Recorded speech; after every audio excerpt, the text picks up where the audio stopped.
எல்லா விளம்பர மோகம் நல்லா இருந்த டாக்டர் தம்பதிக்கு நடந்த அந்த சம்பவம். சும்மாவா சொன்னாங்க கல்யாணம் செஞ்சு பாரு வீட்டை கட்டி பாருன்னு. பெற்றோர்களின் முக்கிய கடமையாக தங்கள் குழந்தைகளுக்கு திருமணம் செய்து வைக்க வேண்டியது உள்ளது. அதிலும் பெண் குழந்தையாக பிறந்துவிட்டால் 21 வயது முதல் 23 வயதுக்குள் எப்படியாவது திருமணத்தை செய்து வைக்க வேண்டும் என்ற ஒரு கட்டாயத்திலும் தற்போதைய சமுதாயம் அவர்களை தள்ளி வருகிறது. இருப்பினும் சில பகுதிகளில் இதுபோன்ற கலாச்சாரம் மற்றும் என் மகள் விருப்பப்படும் பொழுது திருமணம் செய்து கொள்ளலாம் என்ற மனப்பான்மையை கொண்ட பெற்றவர்களும் ஆங்காங்கே இருக்கின்றனர். அதே சமயத்தில் ஆண் என்றால் 25 வயதுக்கு மேல் திருமணம் செய்து கொள்ளும் முடிவை யோசித்து அதற்கான சேமிப்பையும் செய்ய துவங்கிவிடுகின்றனர். இதில் தனது துணைவியரை தேர்ந்தெடுத்து அதற்கான செலவு என்பது நாளுக்கு நாள் அதிகரித்துக் கொண்டே செல்கிறது. அந்த செலவுகளை கணக்கு போட்டு பார்த்தால் திருமணம் என்பதை செய்து கொள்ளாமல் அந்த பணத்தை நம் கையில் வைத்துக் கொண்டாலே பெரிய தொகை நம்மிடம் இருக்கும் என்ற அளவிற்கு அதிக அளவிலான தொகை திருமணங்களில் செலவிடப்படுகிறது.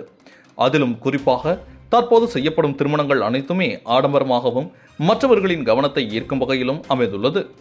முன்பெல்லாம் உடுத்தும் உடைகளிலும் உணவுகளிலும் மட்டுமே அதிக பணங்கள் ஒரு திருமணத்தில் செலவிடப்பட்டு வந்தது. ஆனால் இப்பொழுது மேக்கப் செலவிற்கும் போட்டோ ஷூட்டுக்குமே அதிக அளவிலான செலவுகள் ஒதுக்கி வைக்கப்படுகிறது. அதிலும் குறிப்பாக திருமண செலவில் பாதி இவ்விரண்டிற்குமே செல்வதாக பல தரப்பில் கூறப்படுகிறது. போட்டோஷூட் என்பதை எடுத்துக்கொண்டால் திருமணத்திற்கு முன்பு ஒரு போட்டோஷூட், திருமணத்து அன்று ஒரு போட்டோஷூட், அதற்கு பிறகு ஒரு போட்டோஷூட் என 3 நிலைகளில் போட்டோஷூட்கள் எடுக்கப்படுகிறது. இந்த 3 நிலைகளிலும் தற்போது மிகவும் பிரபலமாகவும் சினிமா படத்தை எடுப்பது போன்று சினிமாவில் வரும் பாடல்களைப் போன்று நடனம் ஆடி பல இடங்களுக்கு சென்று போட்டோ எடுத்து அதனை தங்களது இன்ஸ்டாகிராமில் பதிவிட்டு அதிக ஃபாலோவர்ஸை பெற வேண்டும் என்ற மோகத்தில் எடுக்கப்படுவதாகவும் கூறப்படுகிறது. முன்பெல்லாம் ஏன் நமது அப்பா அம்மாவின் கல்யாண போட்டோக்கள் கூட சில வீட்டில் இல்லாமல் இருந்திருக்கும். ஆனால் இன்றைய சமுதாயத்தினரின் கல்யாணம் என்று வந்துவிட்டால் ப்ரீ வெட்டிங் ஷூட் எப்பொழுது செல்லலாம் என்றுதான் கேட்கிறார்கள். அந்த ப்ரீ வெட்டிங் ஷூட்டும் ஒவ்வொரு விதமாக எடுக்கப்படுகிறது. அதிலும் குறிப்பாக இதுபோன்ற போட்டோ ஷூட்டுக்கு எடுப்பதற்காகவே பிரத்யேக இடங்களும் ஏற்பாடு செய்யப்பட்டு அதுவும் நேர கணக்குப்படி வாடகைக்கும் விடப்படுகிறது. அப்படி வித்தியாசமாக எடுக்கப்படும் ஒவ்வொரு போட்டோக்களில் சில போட்டோக்கள் மட்டுமே சமூக வலைதளத்தில் மிகவும் வைரலாக பகிரப்படும்.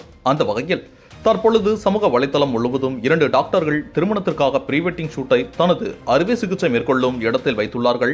அதுவும் இருவரும் அறுவை சிகிச்சை செய்வது போன்ற ஒரு நடிப்பில் ஈடுபட்டு அதனையும் போட்டோ எடுப்பதற்கு போட்டோகிராஃபர்கள் நிற்கும் புகைப்படங்கள் அனைத்துமே தற்போது சமூக வலைதளத்தில் வைரலாகி உள்ளது. எப்படியெல்லாம் போட்டோ எடுக்கிறார்கள்.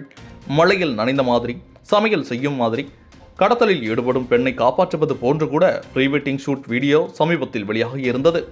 இவற்றையெல்லாம் தூக்கி சாப்பிடும் அளவிற்கு கர்நாடகாவில் தற்போது அறுவை சிகிச்சையில் ஈடுபடும் 2 மருத்துவர்களின் போட்டோ இணையத்தில் வைரலானது.